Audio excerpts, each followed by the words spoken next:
I had the craziest dream last night about a girl who was turned into a swan, but her prince falls for the wrong girl and she kills herself.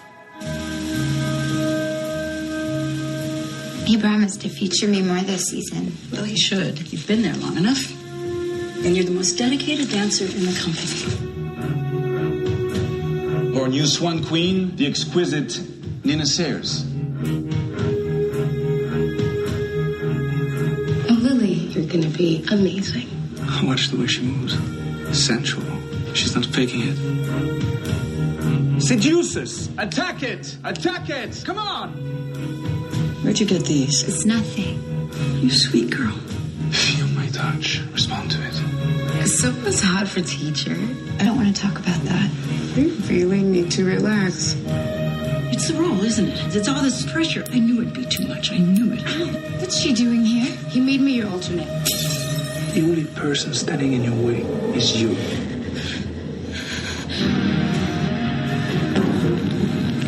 How do you know where I live? I have my ways. She's after me. Nobody's after you. Please believe me. Sweet girl. What happened to my sweet girl? She's gone.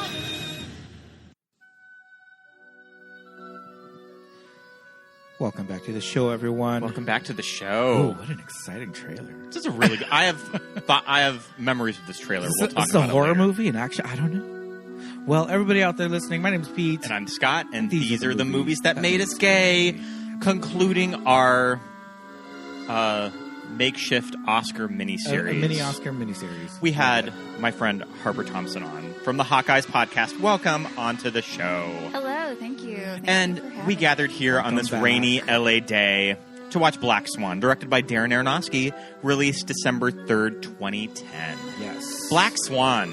What a time.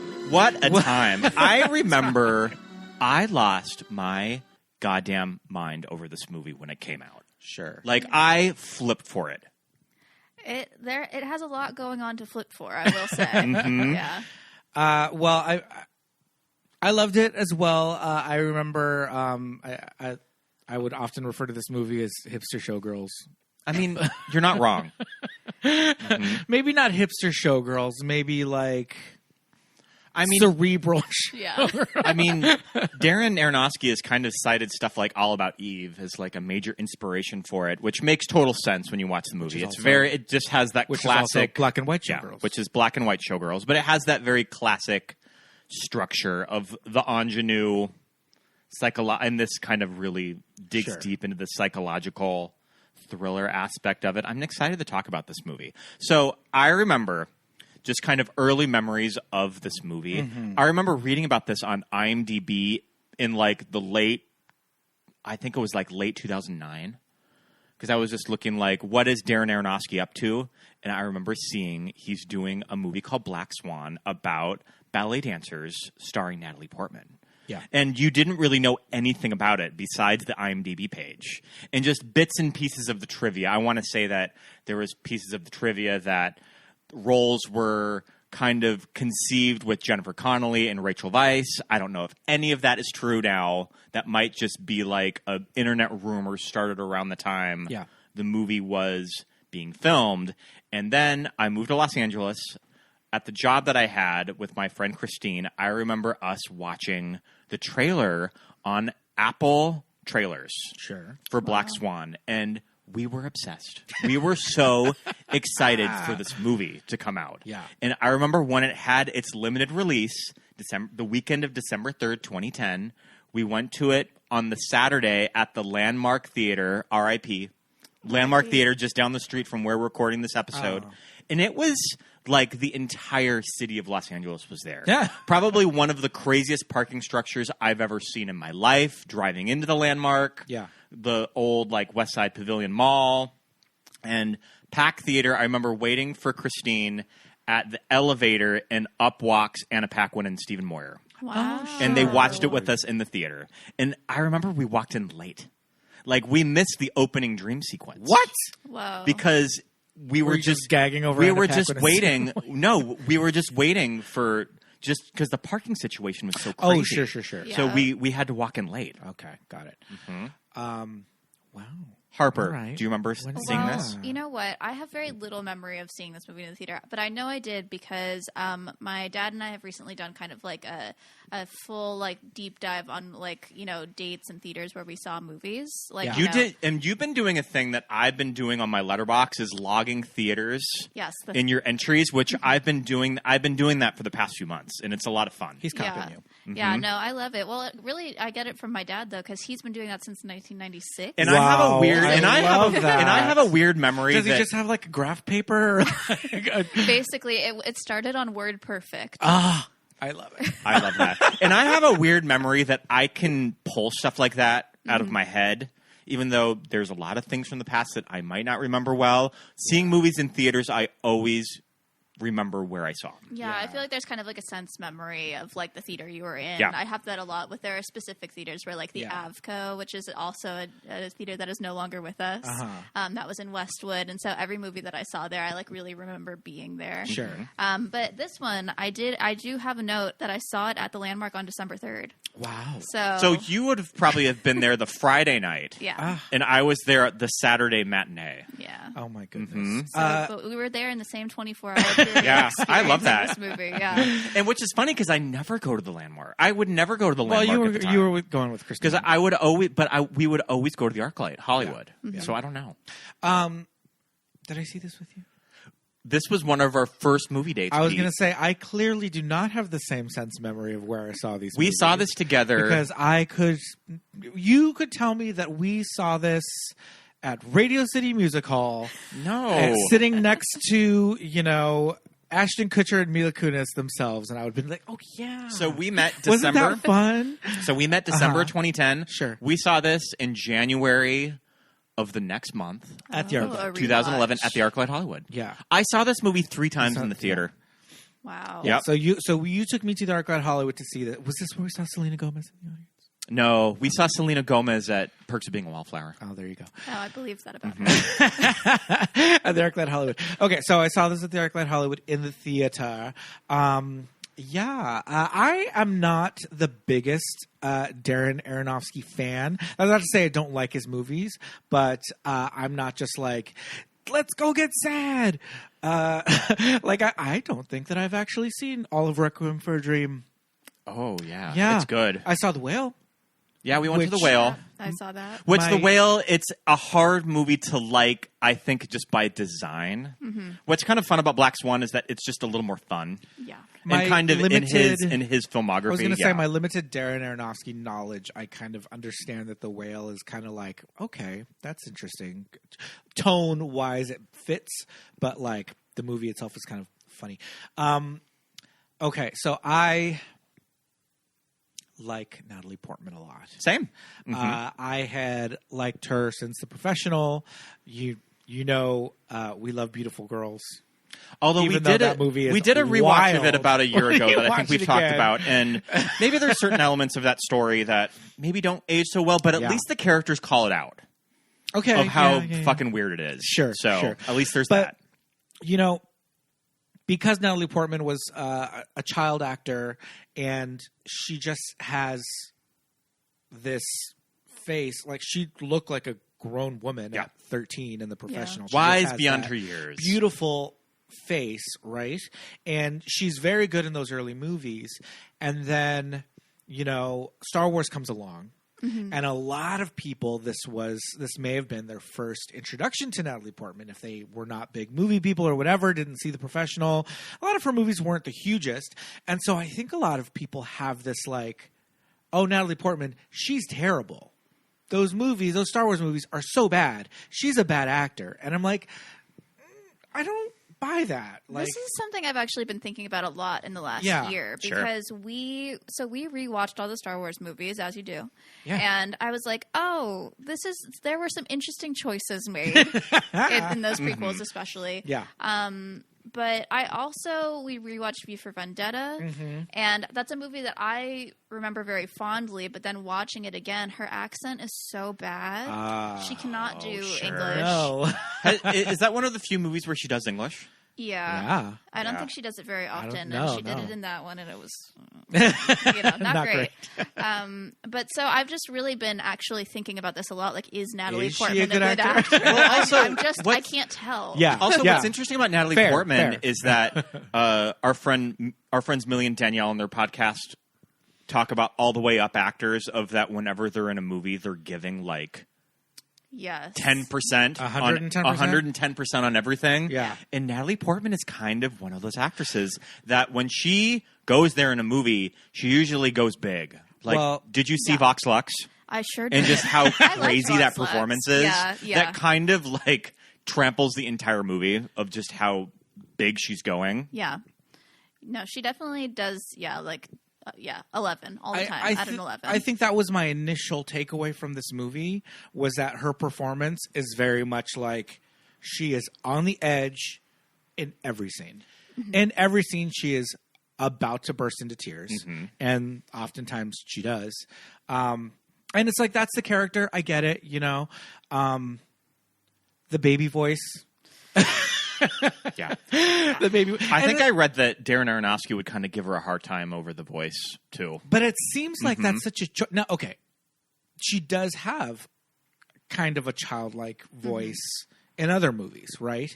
But in this movie, it seems like a choice. It seems like she's putting it on. She's putting it on very hard, and when you watch it, she's very much infantilized by her mother, played by Barbara Hershey, still treated like a little girl, And so obviously, it is a choice, and it's part of this character that she decided. But when you're watching, and maybe it's a good decision, and maybe that's just how a good performance that we're just like, stop with the baby. Well, now that we're talking about her, like, the baby voice and infantilized, I did not really remember how it's very... I don't really know the best way to put this other than, like, kind of vaguely pedophilic. But, like, the gaze, it's very male gaze. Sure. Right. But she's also, like, made to look like a child, and she's treated like a child. Like, she seems like she's, like, 12 years old, but she looks 30. Right, yeah. And she's wearing, in that scene where, is it okay if we just jump Oh, over? it's fine. Yeah, of course, yeah. Yeah, that scene dive right in. Yep. where she is masturbating. She wakes up, and so she's wearing the underwear that she's wearing are like very like preteen, like pink frill full underwear. back, and and her whole bedroom is like very like a shrine to childhood. Stuffed animals everywhere, very pink frilly. And so this sexual gaze on her when she's dressed this way and when the room is styled this way made me very uncomfortable. Oh, absolutely, absolutely. When she has that moment where she's just like, that's it with this bedroom, and she takes the stuffed animals to the garbage chute.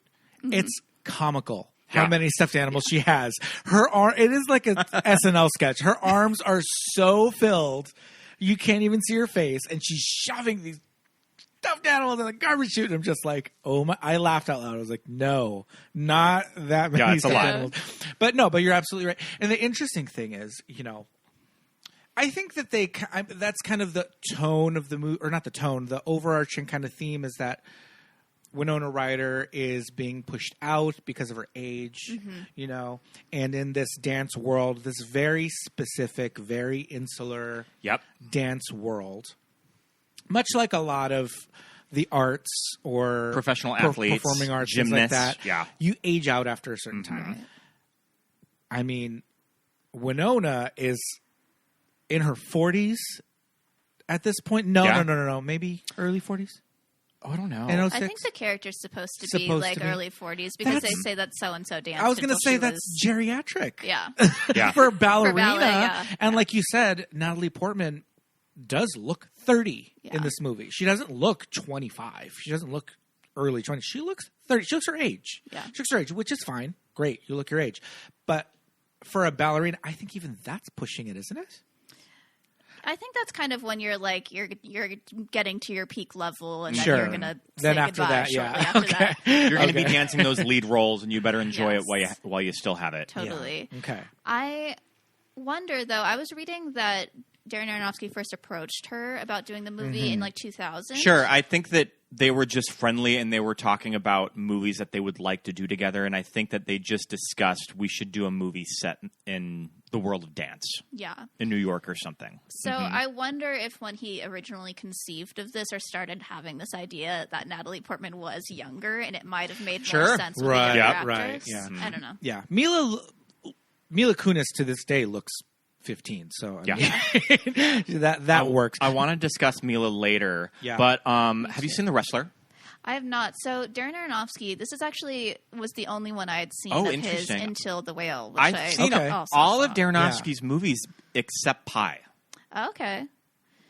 Yeah, Kind of I'm the, with you. the film school favorite Pi I have not seen. Yeah. And I know that he kind of got serious about doing Black Swan when he was doing The Wrestler. Because I Right. think he wanted to make a companion piece to The Wrestler that it's kind of these weird stories about athletes and what they do to their bodies, and also kind of high art being ballet and low art being professional wrestling.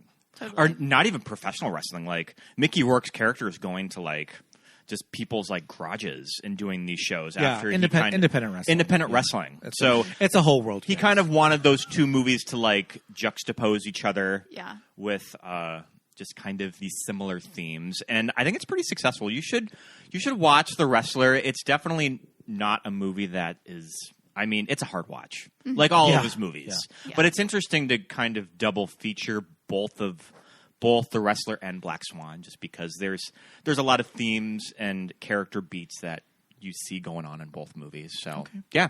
Yeah, I definitely thought about trying to fit that in this week because I read like all of that same stuff. I read about that, but I prioritized some Oscar viewing this week. Sure. So we'll get to that later. We'll get too. to that later. Yep. Yeah. Quick sidebar. I just looked it up. Winona Ryder was 35 when she made this movie. Wow. She was younger than me. Wow. She's younger than you are now. That's kind of amazing. Her casting in this movie is very clever, especially when you look at she plays the dying swan in Swan Lake, and if you just sort of look at the evolution of actresses in Hollywood, Winona Ryder was one of the hugest stars in the early 90s. Like, I mean, she was the most famous young actress in the world at that point. And it's kind of interesting of how they use her in this movie because she's the dying swan. She's the aging ballerina, and she's being replaced by somebody younger and prettier. I hesitate to say prettier. I was going to mention, I love as she's walking into what is it in New York City where all the The Lincoln Center. yeah, Yeah. I think Something something like like that. We're uncultured swine here in LA. That shot of her walking into the Lincoln Center. It's also, I mean, that's how The Wrestler is all. That's just how The Wrestler looks too. These handheld- so these handheld shots. handheld shots. So Right. you Matthew Lee Batique. yes, Gotta talk about him he. at some I point. mean, he is like, geez, Louise. This Yes. guy does he give himself a break? He needs to like sit down and have a cup of coffee or tea, because he is the hardest working man in show business.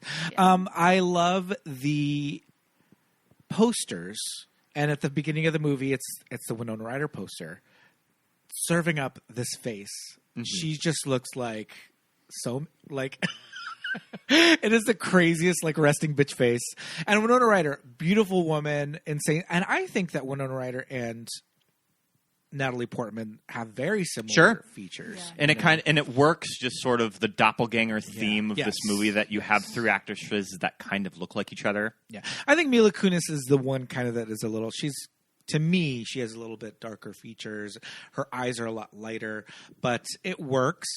But I think with the posters of Swan Lake, at the very beginning you see Winona, and then later on when you do see Natalie Portman, they kind of, I don't know, it's the angle and it's the shot that they use. It looks more like Winona. It looks like you're kind of like doing that double take. And you're right, throughout the movie we get this whole like doppelganger kind of like you know, situation, following her around and seeing herself, Which is an old theme of thrillers and noirs, is kind of the theme of doppelgangers that Aronofsky really leans into. like my favorite Drew Barrymore movie. You see that in a lot of movies. Doppelganger, yeah. It's on HBO Max. It's terrible. Watch it when you get a moment. What is Mila Kunis' character's name? Lily. Lily. Okay. So we have been let's move on to the Mila Kunis discussion. So we have been rewatching all of that 70s show. We started our We started our rewatch, and we're almost done with season 1. It was brought on because we began that 90s show, and it was I watched one episode. Of Trash. We watched a handful of episodes, and we You were watched just one episode. and we were just like, well, why don't we just watch that 70s show? Yeah. It's on Peacock. So we just started from the beginning. Not saying that like any of that 70s show actors are delivering realism in their acting, but I mean, it's definitely not the Disney Channel style that 90s That's show a whole other is. Conversation. But our takeaway is that Mila Kunis at 15 is just like, she's charming. She's a star. She has that like, ick factor. yeah. You can tell that when she walked in the room, even though this character was Jackie was probably written a little differently in the original pilot, that when you have that one walk into your audition, you just got to go with her because she has that star quality about her. Yeah. Yeah, she's great. And in this movie, I love how her character is so polar opposite of Nina, because Nina is just so uptight. She's just got this whole little girl thing going on, and Lily comes in and she's just so like, she's just free. And she's just Even like, from her first introduction when she walks in with the headphones. Yeah. Yep. Yeah. I was reading that Natalie Portman and Mila Kunis were friends, and when they were kind of conceiving the movie, Natalie brought up Mila as kind of her as the best choice for Lily. And I would imagine that probably, of what I read about Jennifer Connelly and Rachel Weisz, it was probably more the Winona Ryder character. Sure. Of options for her. Yeah. One thing that's really interesting to me about Natalie Portman and Mila Kunis in this movie is that around the same time, or maybe just after this, they were both in very similar movies. No Strings Attached. No Strings Attached and Friends with Benefits. I remember that. Yes. Yep. And so one thing that's kind of interesting to me is that I think Friends with Benefits is a much more enjoyable movie than No Strings Attached. So basically the premise is the same. It's like, you know, they're in a Friends with Benefits relationship with someone, and then it turns out that they should actually be romantically involved with that person, and then that's how it ends up, happily ever after. And so Natalie Portman is with Ashton Kutcher, and Mila Kunis is with Justin Timberlake. Yeah.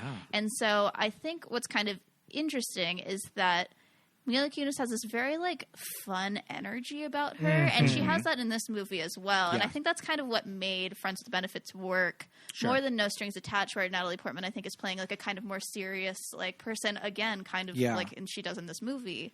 And, you know, and it's a little bit of a drag in No Strings Attached. Yeah, absolutely. I think we just watched No Strings Attached. I don't think we only watched the one. I don't think we watched Friends with Benefits. We only watched the gotta one. Check out Friends with Benefits. Yeah. So good. Yeah, and now that we're such huge Mila stans, we have to go back.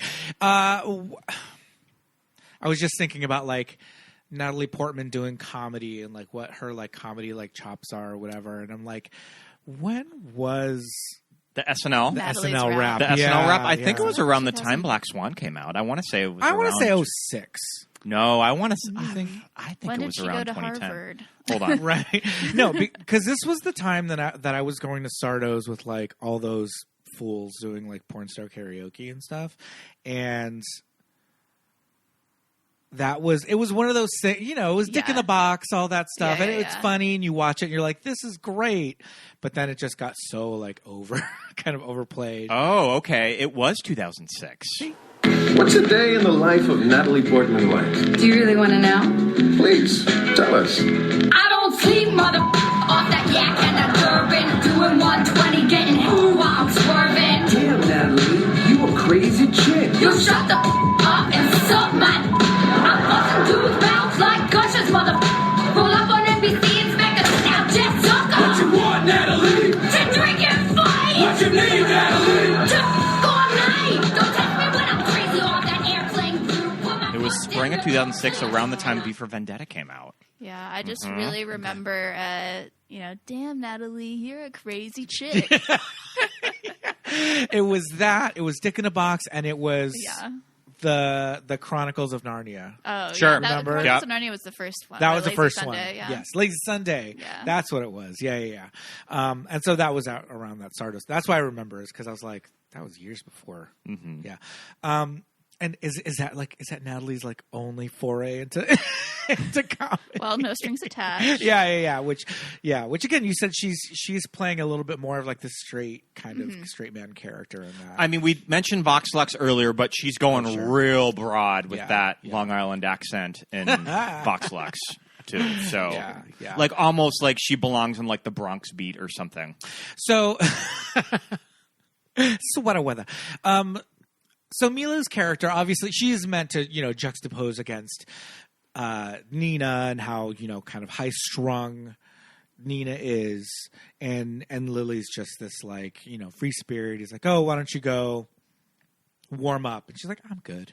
Mm-hmm. And she's that kind of, like, professional dancer, athlete that smokes.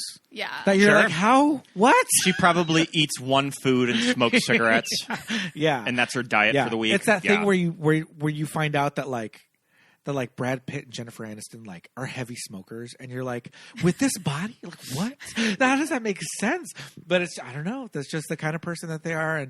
And if you're looking at IMDb, the character names are given their character name and then also what they pertain true in the show, Swan Lake. Sure. So Mila is the Black Swan, and Nina is the Swan Queen.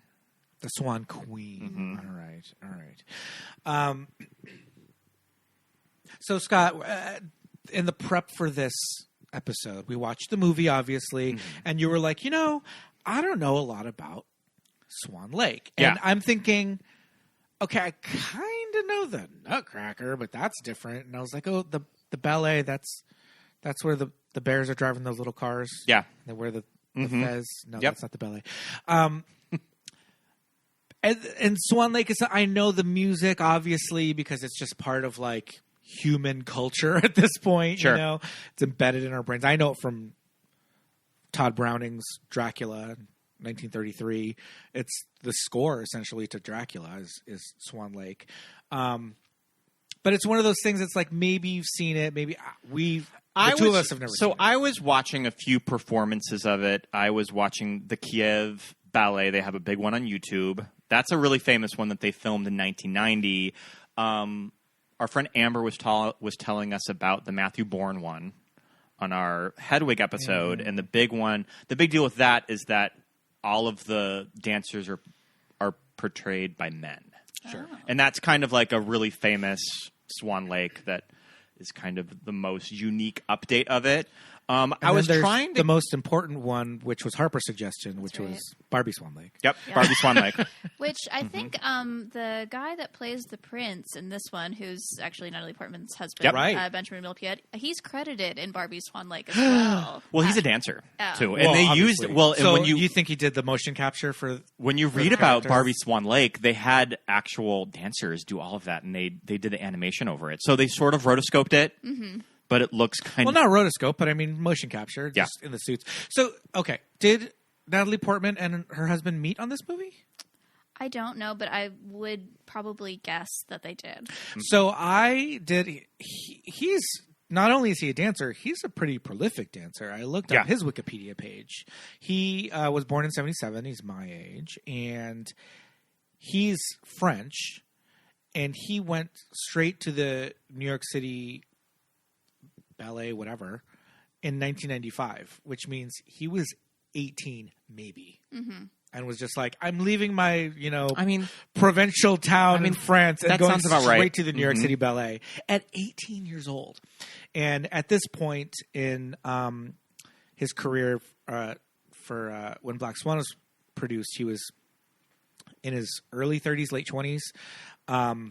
Late 20s, it was 2000. Wait, what year is it? It would have been shot in 2009. 2009? Okay, early 30s. And so he had already been quite the, seasoned dancer at this point. It looked like he was mentored by Jerome Robbins, like personally mentored by Jerome Robbins, who choreographed West Side Story. Yeah. Like, that's kind of a big deal. Like, it seems like, the average layperson, we're like, oh, Benjamin Millepied, like, we don't know who he is, but he's like a big deal in the New York in the dancing scene, like, period. And I mean, to snag Natalie Portman, hey, that seems like a good Yeah. So I was trying to get a good feeling of the story of Swan Lake, kind of going through all of these film productions of it, but just kind of by and large, the scenario initially in 2 acts was fashioned from a Russian and German folktale and tells the story of Odette, a princess turned into a swan by an evil sorcerer's curse. That's kind of like you just sounded like Vivacious describing the plot of Game of Thrones. I mean, that is taken right from the RuPaul's Wikipedia Drag page. Race when she had never seen an episode. Well, of I her mean, life. if you get to the ending of Game of Thrones, she's not wrong. So you're gonna have to put in a clip of that. Mm-hmm. Okay, so yeah. So I was kind of watching various productions. I mean, it's a hard story to follow if you're just sort of I'm gonna watch a little bit of Swan Lake just to try to get a good feel of the story. It's like clearly this is something that you have to see on stage from beginning to end to fully grasp all of it. But I looked up all of the major numbers and I watched kind of the major scenes of the movie. I watched whatever film production that scene on stage. So like the scene where he drops her, I think that's going into like the last act of the movie, and then kind of the last big scene where the swan dies. I watched that one too. So I'm by no means an expert, but I tried.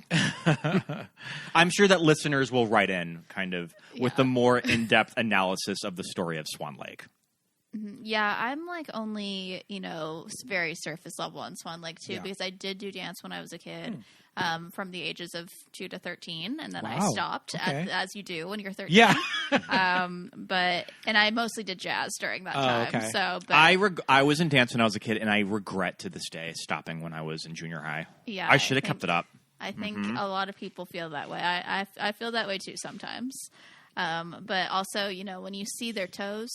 Yeah. Ooh. and that's a thing about this movie, and kind of all of Darren's movies is the body horror. The body horror. Right. When she is in the bathroom scrubbing her hands and the skin is coming off her fingers. To this day, I knew it was coming. coming. To this day, I knew it it was makes coming, and me I was like, cringe. No. And I also have dry hands, so I have to deal with cracked and dishpan hands. I told myself I was like, I'm gonna watch. I'm not gonna turn away. I'm gonna watch. It's just a movie. It's not real hand. Yeah. I'm gonna watch. I think it probably gets me more now than it did. And her toes and the toenail when she like kind of breaks. Yeah. I want to talk. We'll talk about the horrors of what happens to your body when you are a professional dancer, especially a ballerina. I do love all of the kind of introduction or kind of explanation of these girls and these women and what they have to do to like get this performance and what they do to the ballet shoes and all of that. It's so interesting when you're just like, why don't they just sell ballet shoes that are already broken in? Because they're doing things like taking out the insole and like sewing them up tighter. Yeah, it's very involved. Yeah, and like cutting up the soles so they have more grip and things like that. I'm just like, why don't they just make the sole more grippy? Why don't they just sell them without an insole so you don't have to rip it out? Because of thousands of years of tradition. Exactly. Yeah. Another thing that I was looking up, legwarmers. They do nothing. They do nothing. They do nothing. Style. It's not partly for style, but I was looking it up, and it's a thing where it's like, supposedly they like they keep your muscles a little bit warmer that are when you're getting ready, when you prepare, warming up, and they keep them warmer so that when you're performing, blah, blah, blah. But it's like, it's not really a thing. Like, it's not really proven that they do help at all. It's like that tape that athletes wear now that looks really cool. Just like the crazy tape that you see like divers or you see like basketball players wear that tape. And it's like, it's a thing in sports therapy, but it's also one of those things that it's kind of like, it helps, but it's kind of like cupping. It's kind of like cupping. Yep. Exactly. And so, I was looking at what were we watching? What was that 80s dance movie where she was like trying to keep that building from getting sold? Oh, that movie was amazing. Burlesque. No. It was on TCM Underground. It was on TCM Underground. It was an 80s movie and it was crazy. But I did a deep dive on legwarmers thing because I was like, legwarmers are so interesting. And it's a thing that it's just kind of like folk medicine, kind of. Watching these girls put, not just their shoes through the test, but just their entire bodies and like, having to. Lily throws up a lot in this movie. Yep. And is it nerves? Is it not nerves? No, is it on it's purpose? so that she stays 90 pounds. Yeah. I was reading about how they both Natalie Portman and Mila Kunis did like extensive training before for 6 months, and Mila Kunis. It said that she's normally 117 pounds, but she lost 20 pounds. She's a teeny girl, and she went even skinnier. Yeah. And as with Natalie. Well, because Mila, I think, is like 5'2", 5'3", probably. Yeah, she's little, but still, even being like a full adult woman who's under 100 pounds, that's like scary. Yeah, absolutely. Oh, my goodness. All that stuff was very, like, it's intriguing, and as somebody that's an outsider looking in, you're just like, oh, man, like, the things that these girls put themselves through, and, that's another thing when Lily does take Nina out to their night of partying, and... She orders a burger. She orders a cheeseburger. You would think that... She's you would, so bad. Yeah. Oh my God, she's so How bad. is that cheeseburger and the ecstasy gonna settle in her stomach later in the night? Yep. That's my big concern. It's like Natalie Portman Nina has never done drugs before. And so this is like her first time, and she's got this little body with no body fat to like absorb anything, and she's taking what this is she whole eating today? capsule of ecstasy. No food, no body fat. Quickly going back to that dancer movie, it's called Heavenly Bodies. Heavenly Bodies. Ugh, it is wild. Okay, Vincent Cassel. Okay, so Thomas. Credited as the gentleman, too. Okay, for so the that's Swan Lake characters. characters. In the Swan Lake. Interesting. Okay. My question was, watching this movie, how does one become a ballet director? Well, I just assumed that it was the natural progression of if you were a dancer and you just sort of go into choreography and direction. I think so too. That makes sense to me. So he must have been a dancer first. Yeah.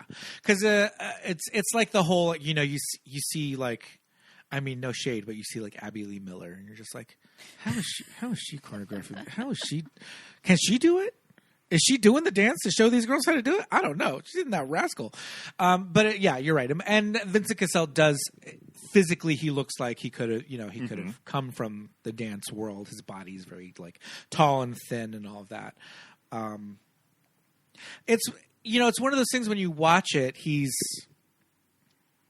sexually harassing her. Oh yeah, yeah. And it's like, is it a situation where you can say like, no, you can't say these things to me, or is it just like this is the theater, this is Broadway, this is the bullshit we just have to put up ballet. with. Yeah. But it's just in the instance of this movie, you're just like, okay, she just kind of feels like she really wants this role, so she's got to go along with it. But it's very, it's a crazy role, it's a crazy performance. He's really good in it, though. I would imagine that he probably got close to that Oscar nomination. Oh, okay. So I think he got pretty close to supporting actor. I'm pretty positive that Mila probably finished 6th in that race because she got the SAG nomination in the Globe. Oh, did she? Yeah. Oh, so I think she probably got pretty close. But Vincent, I think, was also pretty up there. I mean, also, I think any of the really famous scenes of this movie, it's when he's directing. Yeah. It's all of that. Whenever you would see this movie parodied at the time, it's all of those scenes where he's directing the dancers.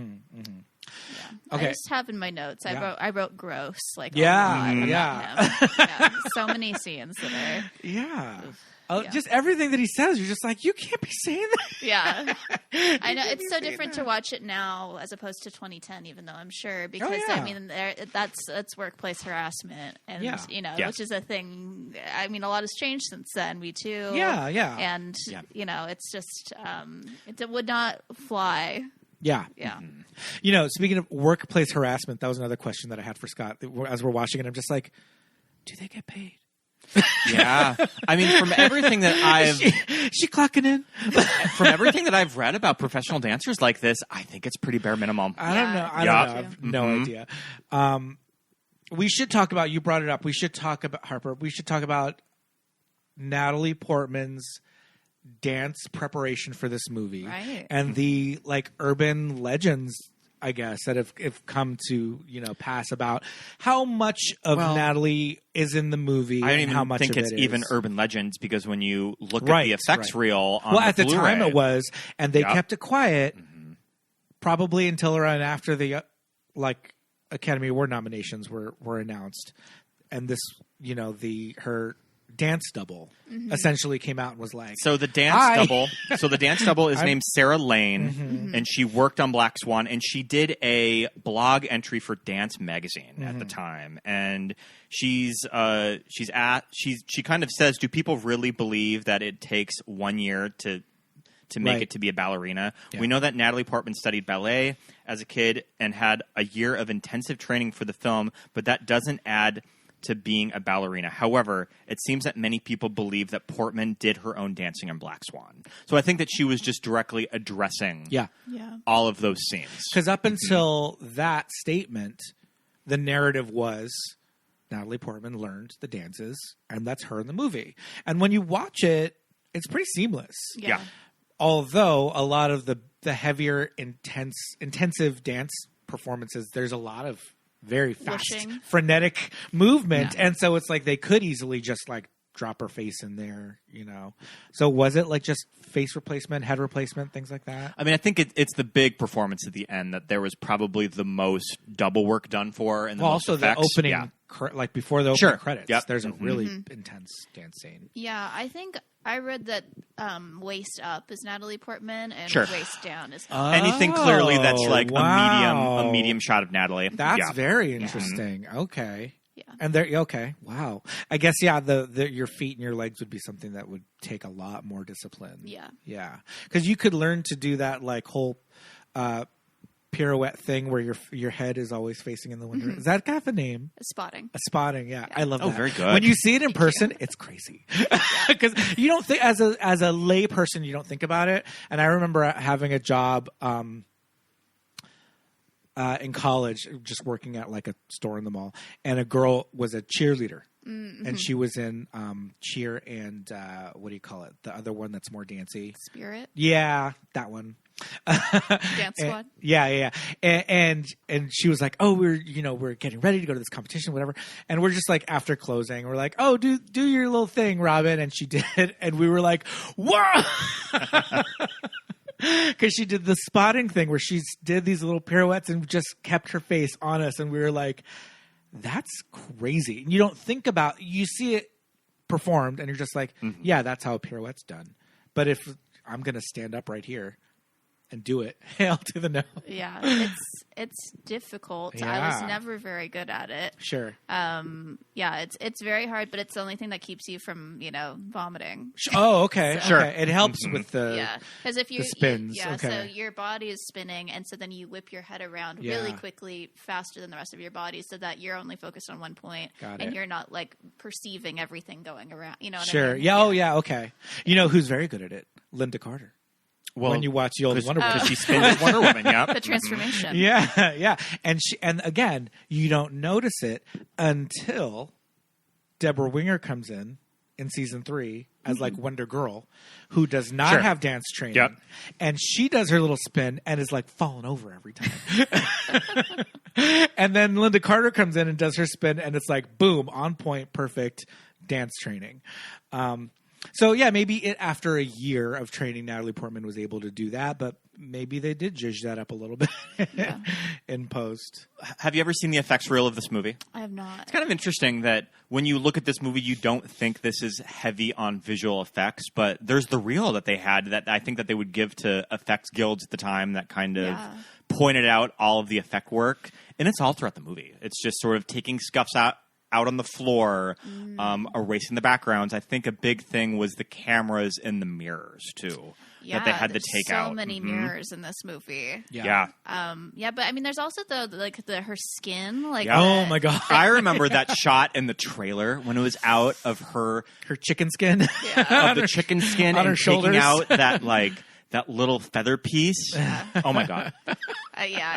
All the body stuff really stresses me out. But no, but I mean, I did think that is really impressive in the eyes too. At the end, when her eyes go full red swan. Yeah. But and kind of when looking back on it, it's like, well, yeah, clearly she has a double. It's like, it's like Hollywood actors have doubles all the time. Do you think like Elizabeth Berkley? I'm sure had a dance double for Showgirls. Like, even though she definitely like worked her ass off for that movie, but I'm sure that they had to bring in someone else for certain scenes of that movie. So yeah, it's always been a thing in Hollywood, and it does kind of suck. And I feel like this sort of thing might be handled differently now. Yeah. That they might encourage Natalie to talk about her a little more in press, to kind of give her credit. Yeah, or do some like social media work, photos of me with my double. Yeah. Oh my gosh, best Like, friends. I think that they could spin it now and it would be positive, but stuff like that I think was just hard to talk about around the time that they made this movie, to kind of keep the illusion that it was all Natalie. Right. So, I mean, body doubles have always, it's like a long saga. And I think I've talked about this before. I'll never forget. I'm pretty sure it was on Oprah that Catherine Bell, she was on like JAG or something like that. She's like an actress now.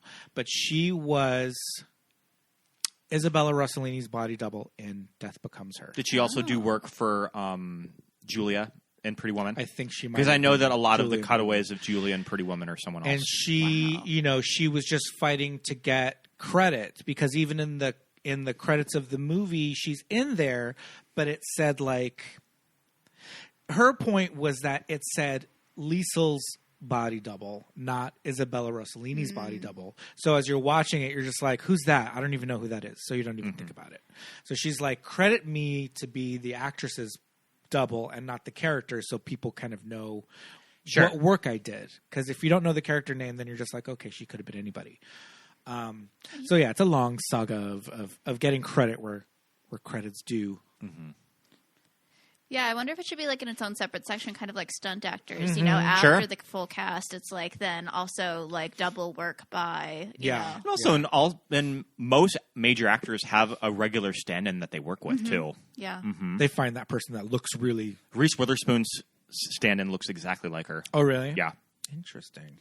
Yeah, that just makes me think of Only Murders in the Building, when is it Jane Lynch is like Steve Martin's body double. That's funny. We actually haven't seen that show, but that's really funny. I know it's about Spoilers, podcasting. but yes, it is about podcasting. Yes, very relevant. But I'm going to give Natalie credit that she did win the she did win the Oscar. That I think a lot of when this performance is really effective, it's all of her reactions, especially at the end. In like the last 10 minutes of the movie, when she realizes that Mila Kunis isn't dead. She didn't die. She didn't die. That cutaway to Natalie Portman always kind of gets me. Like when she opens the shower or the bathroom door. There's no blood. And there's nothing there. And you kind of just get this realization of, oh, I am off the edge. I am cray. Gag. Yeah. Gag. So I think it's scenes like that really added to this performance. Yeah. And brought it to that next level. Do you remember the first thing I said when the movie ended and the credits rolled? I don't get it. I don't get it.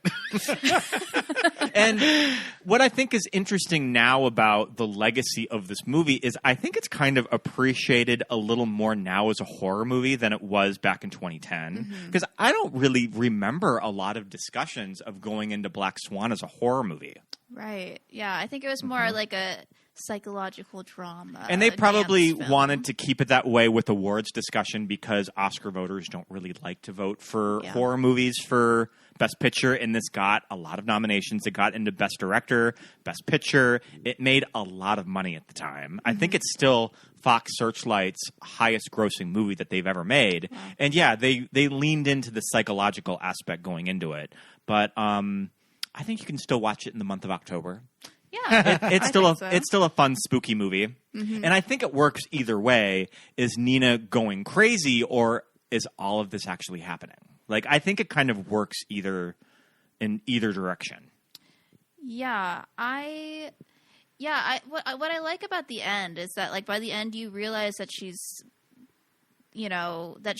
done this to herself. Yeah. And that at least some of the things that were happening she was perceiving incorrectly, but you still don't know at the end, like, how much was wrong, how much she was getting wrong, and how much was right. Like, how much of a threat was Mila Kunis to her actually. Right. Yeah. Right. You know, because you see it happening at the beginning with Winona Ryder's character, but they also go out of their way to show that she was very drunk, maybe she has like a drinking problem, so, and Nina does not have that issue, but she's kind of going down that same path. Are any of you familiar with the discourse about Black Swan and the 1997 anime film Perfect Blue? I did see it on the controversy tab of the Wikipedia page. And I know that there's another movie. I never checked that. There's another movie that I think that Darren sort of lifted story elements. It's Requiem for a Dream. Oh, no, I'm saying he used Perfect Blue scenes in Requiem for a Dream and in this movie. Mm-hmm. There are some scenes and shots from this What's movie. the anime about? That a pop singer gives up her career to become an actress, but she slowly goes insane when she starts being stalked by an obsessive fan. And okay, I do remember this. Yeah, what seems to be a ghost of her past. Ooh. I know, it makes me want to watch that one. No, yeah, and they do have. It is at Videotech in South Pasadena, Scott. But there are scenes that are lifted, kind of, directly from it, and I think a lot of it is the doppelganger kind of storyline, and I guess the scene where Nina's in the bathtub and like her double like leans over. Oh, sure, directly in there, and I think another bathtub scene in Requiem for a Dream kind of does a similar thing. I was thinking that of a unproduced screenplay that when he was in performing art school. Or something. It was called The Understudy. Oh, okay. And there's elements of that script that are kind of reworked in this movie. Okay. But I guess the story goes that Aronofsky purchased the remake rights to Perfect Blue specifically so he could use scenes in his movies. So I don't think he has an intention of making a live action version of it. But owning the rights gives him the good that he can own it, so he gives him the have opportunity, to answer to do this, anything in any legal and not get sued. Yeah, yeah, because he's like, hey, here it is. But yeah, none of the three of us have seen it, so we can't comment directly on it. But you can look it up; it's in the controversy tab on IMDb. Do you remember a lot being discussed about the erotic tension between Mila Kunis and Natalie Portman? Oh, like in the marketing, the real life people. I mean, the characters, just kind of the scenes of the movie in the cab. Yep. Well, the thing that I really remember about the sexual stuff between them in this movie is that Blue Valentine, I believe, came out at the same time and got an NC-17 rating. Because and when you watch Blue Valentine, well, and also when you watch Blue Valentine, it's. Yeah. I don't really get NC-17 from that movie. When you actually watch it in its full length, and you could say that Black Swan is, if not being more graphic too. Yeah, and so I think there was something about how like there was like kind of a double standard about like a man giving oral pleasure to a woman versus like two women, or it's not even really two women because she's like it's not really happening. Right. So so I think there was some that's the big conversation I remember. Sure, I remember that. Yeah. I don't know if I just hadn't been following anything, but I do remember watching this movie in the theater and being like, oh, well, all right. That's where this is going. This is a lot. Not family fare. Don't watch this movie with your mom. I definitely went to see it with my dad, and I also went to see Blue Valentine with my dad. I'm so sure of it. The year was 2010. In high school. You'll never forget it. It was definitely a time at the ArcLight and the Landmark for these type of. That's what's also interesting about when this movie came out is that just kind of the Oscar movies at the time made money. Right. You never. I mean, I guess maybe this year may not be the case just with movies like Avatar and Top Gun, but the the mainstream art house Oscar movies made decent cash in their theatrical runs. Yeah, I mean, there's so much has changed about film distribution since then. You know, like so many things just go straight to a streamer now instead of actually going, or if they go to in theaters at all, it's only like a limited run to qualify for the Oscars. So so they don't publicize it enough, and no one gets a chance to see it, and it's only playing at the New Art. You know, yeah, and I mean, this would have been kind of in around 50 theaters when it opened December 3rd, and then I think come Christmas it was pretty wide. Yeah, and that's like such, better distribution than I'm sure a lot of movies that are nominated this year got. Well, also this movie is done by Fox Searchlight, and Fox Searchlight, now it's just Searchlight, and it's a very weird time because now if you made Black Swan with this studio, it would probably just be put on Hulu. Yeah. Yep. Yeah, Searchlight Pictures did Nomadland last year, which got a bit of a run, but not, not to the same extent as Black Swan would have. Yeah. Interesting. Well, there are 2 MCU actors in this. Sebastian Stan. Yes. Is he Jerry? Yeah. The Winter Soldier. Andrew.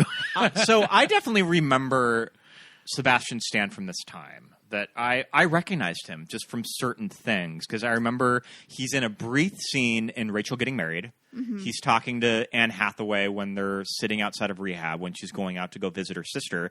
And I remember just thinking like, oh, he is really interesting looking. Yeah. Like he's very handsome.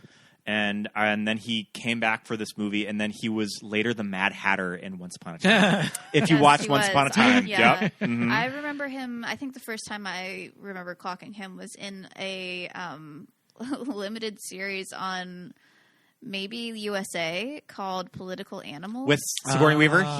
He played her gay son, right? He played the tragic gay son. Oh. That's interesting. Yeah, I don't think that he was on my radar at all. It was just like, oh, he's that. Is Natalie Portman just the other? Is she the other MCU actor? Yeah, she's Thor. Yeah, she's Lady Thor. She's Lady Thor. She's I remember Jane. At the time it was really fun to see Barbara Hershey in this movie. Yes, that I don't think that she had really worked a lot in the 2000s, so it was fun to see her play the character. She's credited as the Queen. The Queen. Yep. I thought she was great in this. She's very spooky. BAFTA nominated too. Yes. But yeah, just in certain scenes where they she's wandering through the apartment and she'll just be sitting in a chair, just not doing anything. Her creepy wall of her paintings of her daughter. Yeah, spooky, and also the that cake scene when she gets the cake as a celebration, then she's going to throw it in the trash. Well, then it's garbage.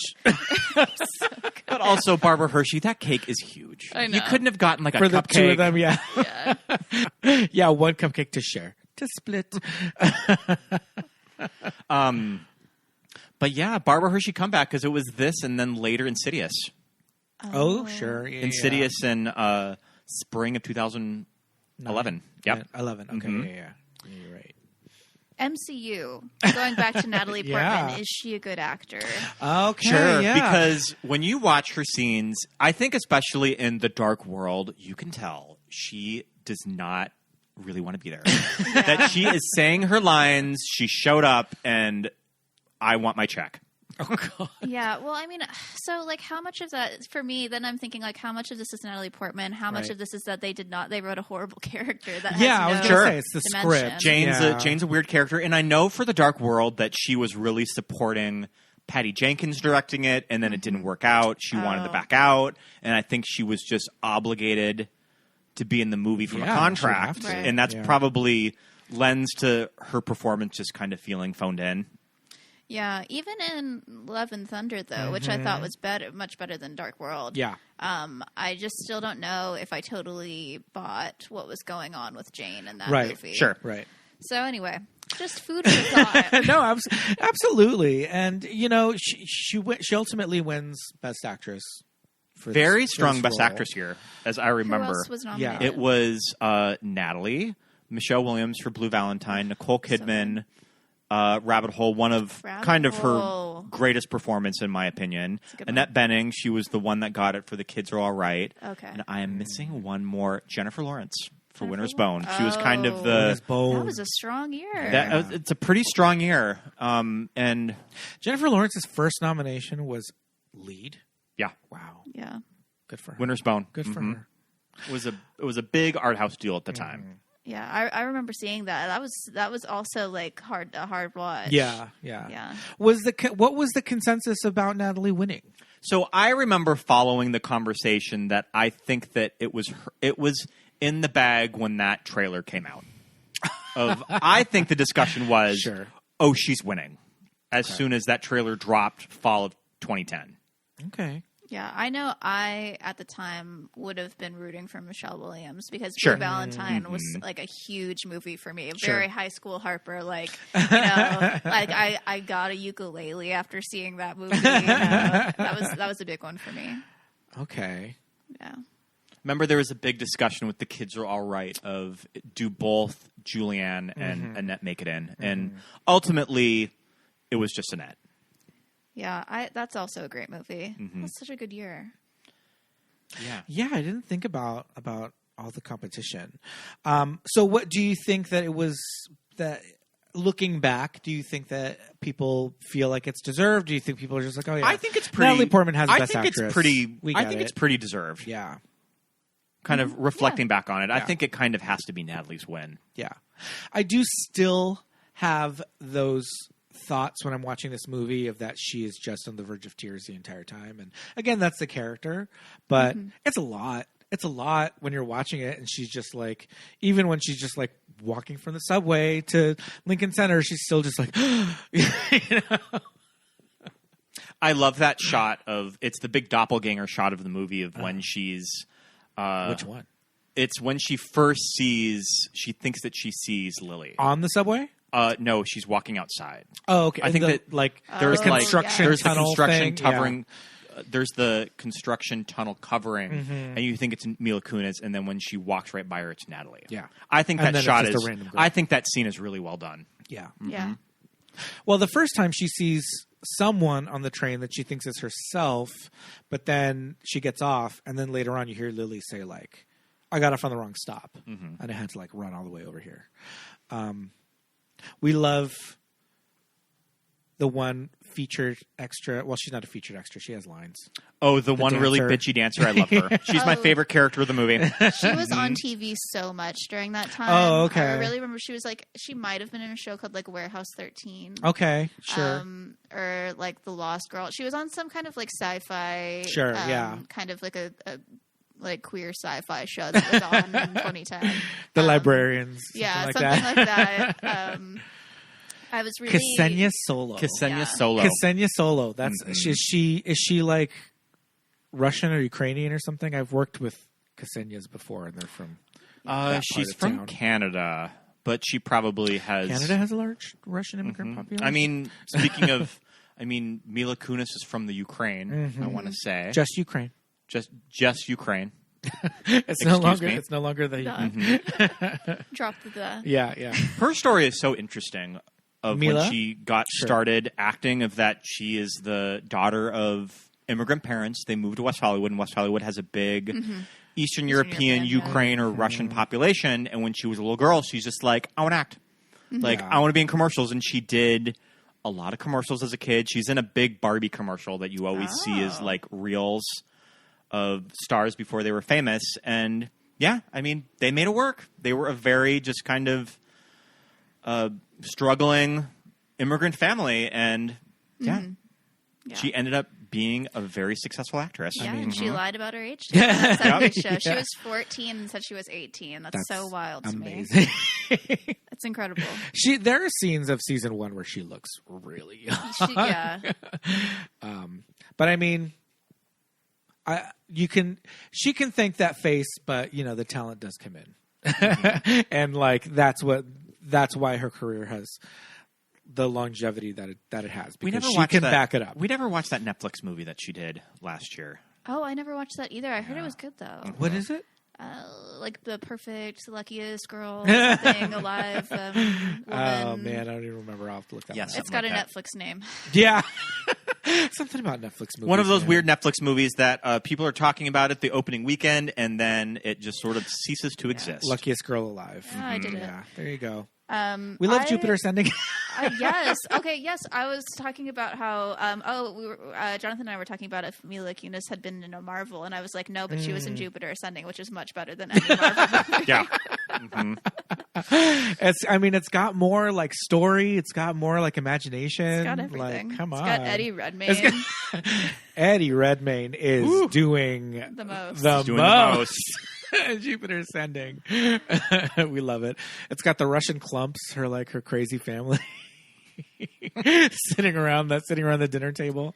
Speaking of Jonathan, he will be very upset if I don't bring up his one point about Black Swan. He watched it with me. He also we rewatched Annihilation earlier this week. Oh, okay. And so he was drawing the parallel between Alex the two Garland. movies. Yes, Yep. Alex Garland's Annihilation.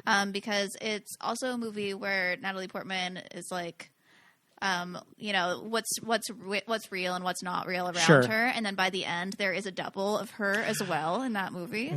So, okay, yeah, he was really going off about it. So I just needed to share that. Natalie Portman had that run around that time, Annihilation, and then Lucy in the Sky. Sure. And and we don't like to talk about Lucy in the Sky. And that's the thing. Yep. I saw the trailer and I was just like, that looks cool. I'd watch that. And then Scott was like, I remember how long it took me to figure out who it was based on. That I'm just like, oh, the astronaut lady that drove with the diaper on. Yep. Across the country. I didn't know that for the longest time either. Originally conceived for Reese Witherspoon. Oh. Okay. She ended up just producing the movie. Sure. And it's bad. Yeah. Right? It's not that good. Okay. That's what I heard. I haven't seen it. Yeah, we haven't watched it. But but it's that thing with Natalie and her, some of the choices that she makes every now and then. I'm just like, yes, gung ho, and then you're just like, oh, never mind. I really enjoyed her in Jackie. I was just think about to she's say, really good I in thought Jackie. She was good in that. Yeah, I did think that she really nails the voice. Well, that's it. Yeah, that's the takeaway. When you watch the side by sides of the White House tour, it's pretty incredible of how much work she put into that voice.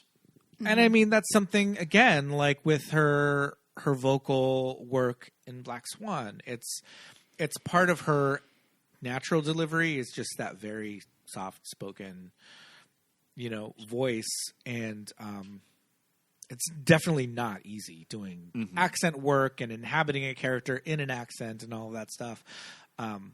But yeah, it's just, I think that's kind of my biggest takeaway when watching Black Swan is she really kind of created and inhabited this character, and you really hear it in the scenes when she's just kind of talking at a normal register. Not on the verge of tears, which is not often, but she's really giving this little girl voice, performance, and then you see I think you can really hear it when she's talking to the other dancers and when they're talking about Winona Ryder's character. Did you see Beth today? I can't believe she's back. Of course she's back. What? She can't take a hint? Company's broke. No one comes to see her anymore. Nobody actually comes to see ballet, full stop. That's not true. I heard the Royal had one of their best seasons yet. He just needs to try something new, that's all. No. Someone new. Like who? Like someone who's not approaching menopause. It's sad. What's sad? Beth's such a beautiful dancer. Yeah, so's my grandmother. Fontaine danced into her 50s. Yeah, we know. Yeah, I think that you really get it in those dressing room scenes. Yeah. I love all that stuff of the dancers backstage and their huge bags and that just seems so real. That's just all like. Also in the hallways, I remember the kind of when I would go to college and I would take dance classes. I remember those hallways of the concrete, behind the theater, the concrete walls, and just dancers and students just kind of sitting on the ground right next to them. That kind of just stretching. Ballet dancers. That definitely brings me back nonstop when I would take dance classes in college. Even when she does get the role and it's performance night and she's in her dressing room and it's like that. just looks like the shittiest little She has to do her own makeup. Dressing room. Yes, doing her own makeup. Yeah. I mean, I think that they brought in a professional to touch up a little bit of when she is the Black Swan. She came off stage and they said 15 minutes, mama, and she got rid of the black on her whole hands, her face. She got rid of the Alyssa Edwards, Julia Fox. I did it myself, actually. And then went straight back to the white face. I remember as a kid, when I was a little kid in the 80s, Cats Now and Forever was like huge. Sure. Right? It was huge. There was commercials on television when it was in Los Angeles. It was like, see it now at the Amundsen Theater. It's Cats Now and Forever. And because it was so huge, it was kind of everywhere. And then like weekend like news magazine shows would be like, oh, we have the Cats cast and they're going to talk about it and all that. And they kind of give a little tour and here's like our shitty backstage. And I'm not noticing that the backstage is like looks crappy. I'm noticing that they're sitting down at their dressing table in the mirror and they're putting on their own face. And I'm like, you know, for a show like Cats especially, where they're going to have like 30 makeup artists like do it. You have, you know, they have to do it all themselves. But I was just, as a kid, I was just like, they got to do all that themselves. Like, that's crazy. I don't want to do that anymore. I need someone to put my makeup and costume on for me. But even in the 80s, I was like, oh, that's something that they just, as a stage performer, you just have to do all that yourself, you know. And yeah, they show her putting on her own, the white, the clown, the clown white. What is it? The Ben Nye, the Ben Nye clown white. Oh, like, sure, yeah. But yeah, all that stuff. I was just like, yeah, I think that's how it is. There can't be makeup artists for all these people. Not for a live show. But I was saying that when she comes out in that act where she's the Black Swan, it kind of looks like a professional makeup job. Oh yeah. As soon as she's revealed. Yeah. Which is fine. It's a movie. It's a movie. And that's when she gives us like the eyes. That's when she gives us like the performance. The entire time, Thomas is like giving her this whole song and dance about like seduce us. Like you're not giving me like, you know, anything. Like, she's really good at being like, you're the white swan. The white swan. Give me the black swan. Let's see the black one. Yeah. And finally on stage during the performance, she falls. Now she's a black swan and she's just like inhabiting this role on stage. He did drop her too. He dropped her. It is his fault. Yeah. Yeah. Takes two to drop a dancer. Yeah. Lily is like grabbing his dance belt. I'm like, you better be careful, lady, because that thing is there for a reason. And you're see everything in those nights. I mean, that dance belts are crazy, by the way. It's not a thong. It's a weird. I don't think I've ever actually seen one. What it looks like from behind. I mean, I know that you can see their full butt. It looks like a jockstrap from the front, but from the back, it's just like boop. It goes. It's kind of like a G-string. Like it's a G-string, right? It just goes right up. Okay. They're not sexy. Yeah. They're not made to be sexy. It's like they're functional. They're functional. Yeah. But from the front, they look a certain way. From the front, they just look like you're wearing a jockstrap. But from the back, it's like that was weird and uncomfortable because it goes right up your crack. Definitely. Listeners, YouTube the Matthew Bourne Swan Lake and see all of the beautiful men that they have in that one. Yeah, I want to check that out. Yeah. All right. The last 20 minutes of this movie are out of control. I think the best part of the movie. Oh, yeah. It's the best part of the movie that it gets me every time. Yeah. We just want to see the show. We want to see the show. I love Natalie in the dressing room. Yeah. Her shitty cinder block dressing. Her cinder block dressing room of... Yeah. Have you announced it? Nina. What? I've already asked Lily. Have you announced it? After Beth, do you really need another controversy? I'm here tomorrow. I'm doing it.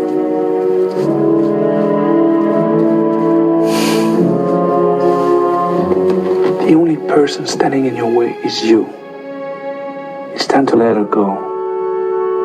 Lose yourself.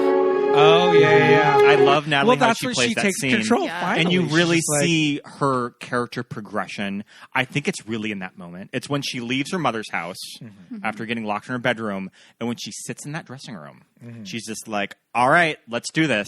Yeah. Mm-hmm. Yeah. You just got to put on the Julia Fox makeup. Mm-hmm. But yeah, the whole stabbing Mila Kunis and putting her in the dressing room closet, I love it. It's so good. Oh, one other thing I did want to say is I did try to dress a bit like Nina today. Oh, I did sure. wear Oh, I see that. a Okay. wrap thing Mhm. and some leggings so that I would Yeah. be. But what a time for layers! Can I we just mean, say there the- were the so shrugs many situation. So many shrugs. And I know that she was like wearing the leotard because she had to, plus the shrug to cover her her back. Yeah. But there were just so many layers. Like sometimes she was wearing like a shirt underneath the leotard with the shrug on top. Yeah. And there's so much going on. I always And even- remember her coat. Yeah. Her Yes. because- Uh-huh. Well, that's the thing too. It's like, obviously she's the White Swan, you know. So she's got this. that like feather boa. almost Yeah, at the beginning. and it's like the coat's like it's pink, but it's a very light pink. So depending on how you're watching it, it could look white. And then there's this like feather boa situation going on, and it's very like sparkly and girly and all that. And then Lily comes in and she's just like she wears black clothes, she wears dark clothes, and like she has dark eye makeup and like all that Tattoo stuff. on the back of the wings. Yeah. I'm like, Not subtle. Is it a bad tattoo? Yeah, not subtle. Yeah. Not subtle. Yep. Yeah. But yeah, I when Barbara Hershey does see, her little like chicken skin rash, and she's just like, "You wear shrugs. You'll just wear the shrugs. You'll wear this one, and then you wear that one." And and it's just that character of just like, I know your entire wardrobe. I bought it for you. Like, like I know what you're gonna wear. I know. And then when she goes and cuts her nails with scissors. That part when you were playing the trailer earlier, I like just full body cringe hearing that noise. Yeah. But yeah, the whole shrug situation, the legwarmers, the like all that stuff. When she goes out to dinner with Lily, and Lily pulls out the little black top because Nina just left the house. She grabbed her bag. She left as is. So Nina's like, I got a little top. Go put this little top on. And this top is nothing. It is straps and nothing. And then she puts it on top of her clothes, more layers. She can't stop. But not only that, she put it on top of her clothes, and it was so small, so nothing, that she put something out over it. You're like, girl, oh my goodness. She's probably very cold, though. Yeah. Like we said, no body fat, no food.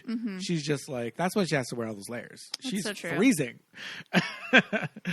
Yeah, but the wardrobe is it's so specific to this dance world, to these girls, to this, or these women, these characters, that they have to, the dresser and all that. But yeah, the sparkly little shrugs, I loved all that. I mean, just the look of the Black Swan. It was a huge pop culture moment. Of just the poster of Natalie, just as the Black Swan. Well, again, it did influence Alyssa Edwards. I mean, they did it on RuPaul's Drag Race for one of the Rusicals. Yeah, the black and white and all that. It was a moment. Yeah, absolutely. I think still it's very recognizable, and just Natalie and the styling of the headpieces with the feathers coming around, and it's just so beautiful. I remember watching. When the movie started, there's a dance sequence, and she is wearing a tutu that's past her knees, and then she starts doing some like faster and faster pirouettes. I can't remember what character that is in Swan Lake who she's dancing with. It morphs into like the sticky outy tutu. Yeah, because it started, and I was like, I don't like a tutu. These are all very technical terms. Yeah, knee tutu to sticky outy tutu. I was like, I don't like a tutu that goes below the knee. What's up with that? And then all of a sudden, I like looked away and looked back, and I was like, oh, there's a little shorty one. But that's kind of the cool thing about the effects in this movie. There was a lot of interesting things when she's doing these pirouettes and her arms turn into the wings and all of that. So cool. Lots of like motion. Yeah. Yeah. And it's, not to say that special effects work like that is easy, but with things like fast motion and motion blur and all that and dance. Yeah. These quick movements. It's kind of like your eye just accepts it a little bit more than just like my arm is turning into a wing. But it's so cool and very effective, when you watch it. Mm-hmm. And so, again, I don't know the real terms of these the lengths of these tutus, but I like the little shorty, sticky outy ones. It kind of reminds me of, just because you were talking about Jennifer Lawrence earlier in Catching Fire, the second Hunger Games movie. She comes out and she's dressed like the Mockingjay and she's one full black. And then she does this whole thing about like, oh, I was supposed to get married. And she spins around and the dress goes up in flames. And then she's like wearing this white feathered wedding dress. Definitely reminds me of that visually. Sure. Yeah. See, and in Cruella, she just drops the match. Yeah. And she's just standing there. She doesn't move at all. So it's kind of like she's engulfed in flames. How is she not getting third-degree burns right now? Science. Yeah, it's called science. Look it up. But in Mockingjay, she does like she spins and it becomes. Amy Westcott did the costumes for this movie. It's like she's done a few things with Darren Aronofsky. Interesting. Okay. Is Matthew Lee Boutique Darren Aronofsky's go-to? Yeah.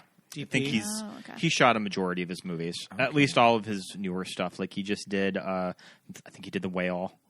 I don't know if he did The Fountain. Have you seen The Fountain? I have not. I've only seen The Whale. I think you should and see The Black Fountain. Swan. I think you would. Right, I think you would enjoy The Fountain. I would. Yeah, I love and a it's Rachel short. Weisz flick. Yeah, it's short. I just rewatched A Star Is Born, which is also shot by Matthew Lee Boutique. Okay. I really like the cinematography on that movie. I know it's people have conflicting opinions about that because it's all close-ups, but I love that it's all close-ups. I think that's such an interesting choice. I mean, he shot Don't Worry, Darling, so I would be willing to bet that he probably directed most of Don't Worry, Darling. From what I have read online about Olivia Wilde's involvement with directing that movie. Miss Flo directed all of her scenes. I heard Miss Flo did her stuff. Yep. Well, Don't Worry, Darling is a gorgeous looking. Yes. It is. It absolutely is. This cinematographer, Matthew, I mean, his IMDb is wild. He's done those movies. He's done a lot of different types of movies. Yeah. Mm-hmm. Birds of Prey, he did the first Iron Man. I mean, he pretty much has done everything that Darren Aronofsky's ever done. He did Iron Man and Iron Man 2. Did he do Charlie's Angels? He might have done Charlie's Angels, but I'm not. Don't quote me on that. But he's constantly working. I think he's got to keep busy so he stays. Oscar nominated for both Black Swan and A Star Is Born. Oh wait, say that again. He got in. Me. Yeah, Harper, he got in a little trouble a couple of years ago. I think he got in a fight somewhere. Like he was like arrested for. So I think maybe he just works. Needs a lot. to stay busy. Yeah, needs to stay busy. Does he have a controvery page on his? A controversy tab on his IMDb. Oh man. He is his family's from the Philippines. He's got divorced. Okay. Yeah, this movie's technically it looks great. Amazing. And it holds up. Let me say this. Our Blu-ray is like one of the very first this was Blu-rays. one of the first Blu-rays I ever bought. I think it was probably like the second or third disc I ever owned. And this disc just quits playing. It just stops. Halfway through the movie. So I have to go to our SD digital copy that came with the disc on our Apple account. So it's a standard definition digital copy because it was so early in the digital copy days. Yeah. So it doesn't look that great. And just early in Blu-rays in general, just because my copy has just stopped working. Too. Yeah. And it pretty much freezes that you can't watch any of the movie after you watch half of it. Wow. And I checked. There's no smudges. There's no scratches. There's nothing on it. There needs to be a nice edition of this. There has to be a newer I mean, there's like a newer print after these ones, but there needs to be like a Scream Factory. I mean, this could be Scream Factory just because this is a genre movie. Yeah. Scream Factory, Criterion. But we could also just purchase it digital again. Yeah. And I don't know if any of Darren Aronofsky's movies have gone to Criterion though. Yeah. Yeah, I don't know. Yeah, which one would it be? Like Requiem, maybe? Would probably be Requiem. Yeah. And they just did a big 4K transfer of Requiem too. Oh, okay. So they probably haven't done a 4K release of this movie. I'm kind of surprised that you missed Mother when it came out. I feel like the perfect time to see Mother was opening day at like 1 o'clock before you really started to read the reviews, so you really went in cold. And that's when I saw it. That's perfect. Yep. Yeah, I do think I would like to watch that movie at some point. It does feel like me. I don't know. Yeah. I don't know if it's a great movie. I admire what he's trying to do. Is that he makes a kooky art house movie, and it was just in malls across America. That they sold this movie as a Jennifer Lawrence star vehicle, which I think is kind of cool. The movie's kind of a mess, but I admire what he was trying with it. Mm-hmm. I did not see it, but you told me everything I needed to know. I feel like I would have been very upset if I did go. Jennifer Lawrence is playing like Mother Nature. It's a whole thing. There's all of these like people in the house. Earth allegories. Yeah. People, Michelle Pfeiffer. Is she in that? Michelle Pfeiffer is really good, and she's kind of a serve in it. Okay. Michelle. Oh, wow. Maybe I'll give it a shot. Any kind of... Oh, watch, what's that? Sorry, just Michelle Pfeiffer. I have to ask. First Lady. On... No, she plays Betty Ford, yes, right? She's so good as Betty Ford. Okay. Highly recommend. We saw Quantumania. Oh, how was that? I heard not it great. wasn't great. Yeah. Not good. It was not good. I'm an Ant-Man fan. I love the first Ant-Man movie, and it just completely...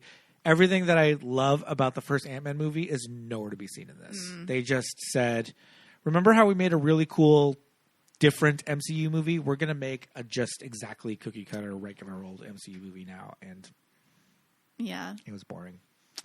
Yeah, I worry for Jonathan Majors because he's having such a moment right now, but it feels like all of his movies are kind of like flopping. Like, I hope Creed 3 is good. I'm not totally tapped into the reviews on that, but but like he did Devotion, which I did see in the theater. With him and what's his name from Top Gun? Glenn Powell. Yep. Oh I love it when Glenn Powell plays a pilot. It's one of my favorites. Now it's becoming his thing. He did Devotion and Top Gun, and he also did Hidden Figures. Okay. He was anyway, but so Devotion and Creed 3 and Quantumania, and he also has another movie that like Magazine or something that was really big at Sundance, but kind of mixed. Like it feels like all of his stuff is getting kind of mixed reviews, and I just I love him so much as an actor. I think he's really a really great actor, but he just keeps getting in these projects that are kind of and I really loved Lovecraft Country, and I was so excited for it, and I felt like it kind of came and went. That he got an Emmy nomination, got a lot of Emmy nominations. None of them won. And then I think people kind of were like, oh, yeah, it didn't get picked up, and now it's kind of gone. Now it's on Tubi. And I had heard that he was kind of one of the best parts of Quantumania, and his performance was not my favorite in the movie. But I still like him. Well, I think you're going to get a lot more of him as I think we are. Yeah. Before we move on we're going to discuss the Oscars. Sure. Yeah. Is there anything that we kind of left unturned about Black Swan? I think I hit all my talking points. Yeah, same here. I think that this movie is a lot of fun. Last 20 minutes of the movie, total serve. It's so good. Yeah. Absolutely. And like I mentioned, I saw this movie 3 times in the theater. Lost my damn mind for it. And it was a fun movie to revisit because I just hadn't seen it in a while. Right. I still look away every time Winona Ryder grabs that nail file. Oh, yeah. I know what's going to happen. But yeah. Yeah, I kind of touched on this, but lots of mirrors. I just think that's like such a visual motif that's all the way through. From the very beginning, and this is another thing too, is I didn't remember how she seemed crazy immediately in this movie, right? Yeah. Like in my memory of this movie, it's more it progresses, right? But then watching it again this week, I was like, it's just right from the beginning, and so like she goes into the bathroom and comes out or whatever, and on the mirror it says horror across the mirror, and so big meme moment. Yeah, memes. Yeah. When that part happened in the movie, it's like. We're just like, there it is. Yep.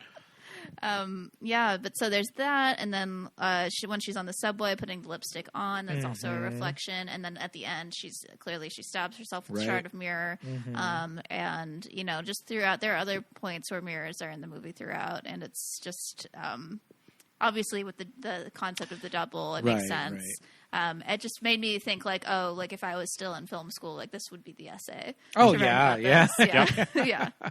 Yeah. Going back to Psycho and the use of the mirrors. To talk about the character and their different sides of them and all that. There's a big noir Orson Welles movie too, where they used mirrors a lot. I can't remember the name of it. And then the best example, the mirror has two faces. Exactly. Do it. All right.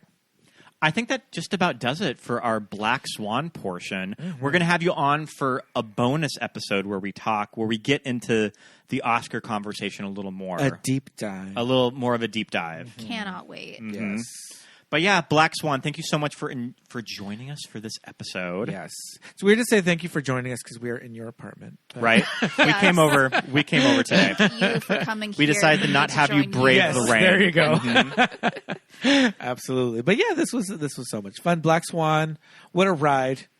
Oh, still so good. I loved it. It is still really bisexual cinema. I think it's I think it's important to kind of the representation. Absolutely. We didn't even touch on that, but yeah. So good. But yeah, thanks for having us, or thanks for coming on. This was so much fun. And yeah, we'll have you on again for another fun movie in the future. It's been too long. Yes. But I'm always happy to chat with you guys about movies. Oh man, you were last on for our Moulin Rouge episode. Rouge. That was that was right before the pandemic.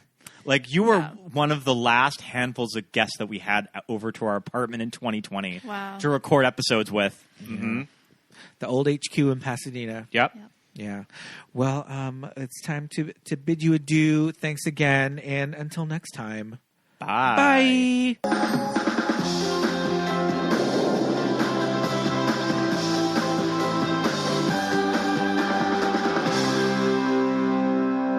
Thanks again for listening, everybody. As always, another great episode. Thanks to our wonderful guest, Harper, for joining us. She's got some great hot takes. Love that, Harper. She's so good. And go over and listen to Hawkeyes Podcast while you're at it. Also, keep in mind, we are going to have Harper on again for a special Oscar episode. So we've got some Oscar predictions with Harper and Scott. That's going to be coming at you very, very soon. So keep an eye out for that. But until then, I think it is about that time. Time for some Patreon shout-outs. So we would love to say a great big thank you and hello to our wonderful patrons, including Dan, Frankfurter, Whirlyflower, Lori, Brenna, Jess Rabbit, Lawrence, Danielle, Lisa, Alexis, Thomas, Mark, Jackson, Millie, Ted, Benny, Jermel, Melanie, Susan, JJ, Shelby, Michael, Heather, Jamie, Drew, Genevieve, Dawn, Joshua, Emma, Melly, Aaron, Jessica, Nick and Shannon, Christine, and Rufino. Oh my goodness. Thank you guys so much for being patrons. Head over to patreon.com/moviesthatmadeusgay to check out all the supplemental materials that we are offering. We have tons of Watch With Us commentaries. We create special commentary tracks to go along with some movies. We teach you how to sync them up with the movie, or you can just listen to them as a bonus episode. But it's really, really fun when you watch them along with the movie. It's like you're watching the movie with us, and we're just gabbing the whole time. Throw some popcorn at us. Tell us to shit up. But yeah. All of the donations that we receive from our wonderful patrons go directly to keeping this podcast on the air every week and commercial free. So head over and check that out. We would really love it. And we would love if you would like and subscribe to the show on any of your podcasting platforms, Spotify or Apple Music in particular. That really helps us out a lot if you subscribe. And if you're on either of those two, give us 5 stars. If you're on Apple Podcasts, write a review and maybe we will read it on an upcoming episode. You can follow us on any social media platform. We are on Instagram and Facebook at Movies That Made Us Gay, and we are on Twitter at MTMUGPod. If you'd like to follow our socials, feel free. My name is Pete. I am at Peter Lasagna on Instagram and Twitter. Scott is at Scott Youngballer on Instagram, and you can give him a follow on Letterboxd. Just look him up, Scott Youngbauer. So thank you so much, everybody. Until next time, bye.